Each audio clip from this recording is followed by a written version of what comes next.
हे ऊपर वाले, बाप रे। जितने भी दृश्य आपने देखे ये सब अस्थमा की वजह से हुआ है। आइए इस अस्थमा या दमे की बीमारी को आसानी से जानते हैं। छाती का इन्फेक्शन अस्थमा की वजह से नहीं होता। अस्थमा कोई छुआछूत की बीमारी भी नहीं है। आसान भाषा में कहें तो इसे श्वास नली की एलर्जी भी कह सकते हैं। इस बीमारी के लक्षण हैं खांसी, सांस लेने में तकलीफ, छाती में भारीपन और बांसुरी सी आवाज आना, सर्दी, साइनोफ्राइटिस, आंखों में एलर्जी, स्किन एलर्जी और एक्जिमा इत्यादि। नमस्कार, आप सबका स्वागत है हमारे आज के इस प्रोग्राम में। आज मैं आप लोगों के साथ जिस विषय में बात करूंगी वो हमारे देश में कष्टदायक बीमारी कहा जाता है, अस्थमा, सांस फूलना या दमे की बीमारी।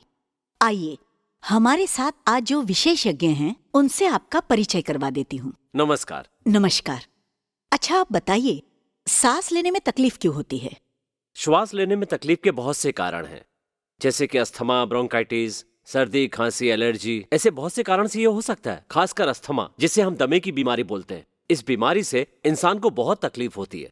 ये अस्थमा होने का कारण क्या है? देखिए, अस्थमा क्यों होता है ये बोल पाना तो बहुत मुश्किल है, लेकिन कुछ कुछ कारणों से ये होती है। मैं आपको बताऊंगा तो शायद आप समझ पाएं। जैसे कि वंशगत वजह से ये होता है। ओ, इसका मतलब वंशगत वजह से भी हो सकता है। हाँ, देखिए, अगर फैमिली में किसी को भी ये बीमारी है तो कभी न कभी उनके उत्तराधिकारी को भी ये बीमारी हो सकती है। और कौन सा कारण हो सकता है? एलर्जी की वजह से भी हो सकती है। जैसे मान लीजिए, आंख की एलर्जी हो सकती है, स्किन एलर्जी हो सकती है, नाक की एलर्जी हो सकती है, जैसे लगातार छींकना, नाक बहना, नाक बंद हो जाना, ऐसे सिम्टम्स देखे जा सकते हैं।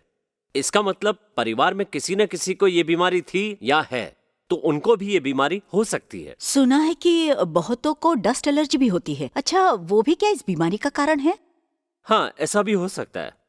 धूल मिट्टी से भी किसी किसी को श्वास की तकलीफ होती है और छींक और खांसी शुरू हो जाती है। आंख नाक लाल हो जाते हैं। उसी समय अगर पेशेंट इनहेलर ना ले तो उसकी तकलीफ और बढ़ जाती है। माता पिता या परिवार में किसी को भी अगर अस्थमा है तो उनके बच्चों को भी अस्थमा होने की संभावना रहती है। अनियंत्रित अस्थमा हार्ट अटैक की संभावना को बढ़ा देती है। वैसे अस्थमा किसी भी उम्र में अटैक कर सकता है, पर 6-7 साल के बच्चों को अटैक होने का खतरा ज्यादा रहता है। दमे की बीमारी से बचने के लिए आप केयर अस्थमा को इतना महत्व क्यों दे रहे हैं, जहां मार्केट में इस बीमारी के लिए बहुत सारी दवाइयां मिलती हैं? देखिए, आपके इस सवाल का एक ही जवाब है। वैसे तो बाजार में हर बीमारी की दवाई मिलती है, पर कुछ ऐसी बीमारियां हैं जिन्हें हम क्रोनिक डिजीज बोलते हैं।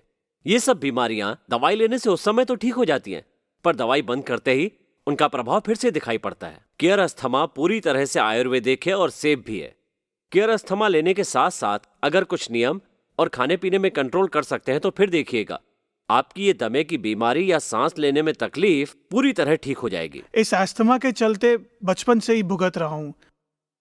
बचपन से ही बहुत तकलीफ हो रही थी और डॉक्टर ने तो कह ही दिया था कि इनहेलर और दवाई पूरी जिंदगी लेने पड़ेंगे जब तक जिंदा रहूंगा। खाने पीने में बहुत रेस्ट्रिक्शंस थे, बहुत कुछ मानना पड़ता था।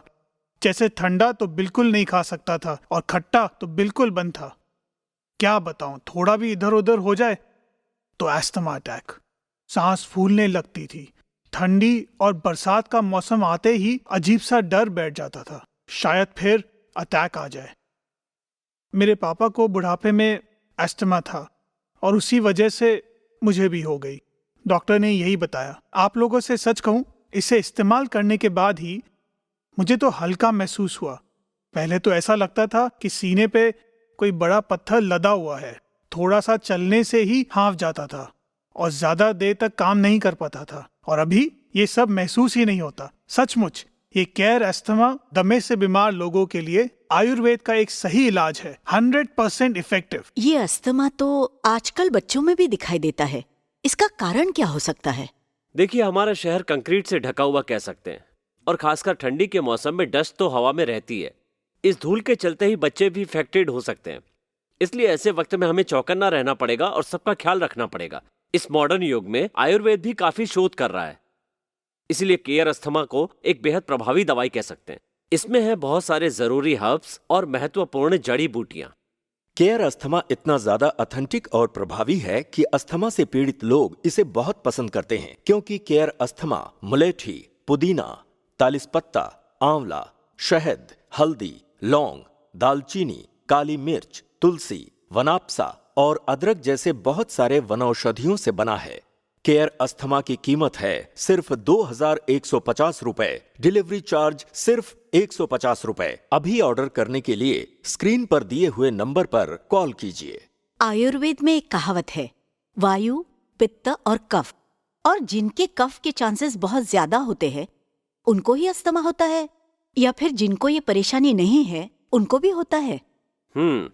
देखिए, ये बिल्कुल गलत है। जिन्हें कफ की परेशानी है उन्हीं को सिर्फ अस्थमा होता है, ऐसा नहीं है। अस्थमा दो तरीके का होता है, एक तो वात की वजह से और दूसरा कफ की वजह से।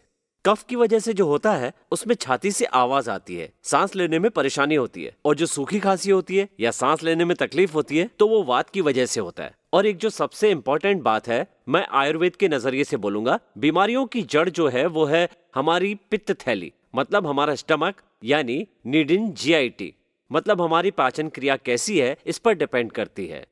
अगर ये ठीक नहीं होता है तो आपका खाना ठीक तरह से पचता नहीं है, और टॉक्सिन की उत्पत्ति होने पर, जिसे हम पित्त कहते हैं, ये सब हमारे फेफड़े में जाता है, तो हमारे फेफड़ों में एक संकुचन होता है और उसी को हम अस्थमा कहते हैं। आइए जानते हैं कि अस्थमा होता क्यों है और श्वास लेने में तकलीफ क्यों बढ़ जाती है। मौसम में तापमान परिवर्तन, धूल, धुआं, प्रदूषण, धूम्रपान, फ्लू की वजह से, ज्यादा मात्रा में इनहेलर और स्टेरॉयड लेने से, कुछ दवाइयों की वजह से, ज्यादा मेहनत की वजह से, कुछ बॉडी स्प्रे की वजह से, मच्छर मारने की दवाई की वजह से, कीड़े मकोड़े, सीलन की वजह से, पशु पक्षियों की वजह से, कुछ खाने पीने की चीजों से, ऐसे बहुत सारे कारण हैं अस्थमा से अटैक होने के। माँ, कुछ खाने को दो ना, बहुत भूख लगी है। अच्छा जाओ, पहले फ्रेश हो जाओ, फिर देती हूँ। ठीक है। जाओ, और जल्दी से आना, देर हाँ, मत हाँ। करना। ये है मेरा बेटा दीप। बचपन में उसे बहुत तकलीफ हुई अस्थमा की वजह से। जन्म के बाद ही उसे निमोनिया हो गया, उसके बाद अस्थमा। बचपन से ही दवाइयाँ, उसकी तकलीफ देखकर हमारी आंखों में आंसू आ जाते थे। इतने से बच्चे को भगवान ने कैसी बीमारी दे दी, लेकिन अभी वो बिल्कुल ठीक है। टीवी पर ऐड देखकर उसके पापा लेकर आए हैं केयर अस्थमा। जब से ये केयर अस्थमा ले रहा है तब से भगवान की कृपा से वो बहुत अच्छा है।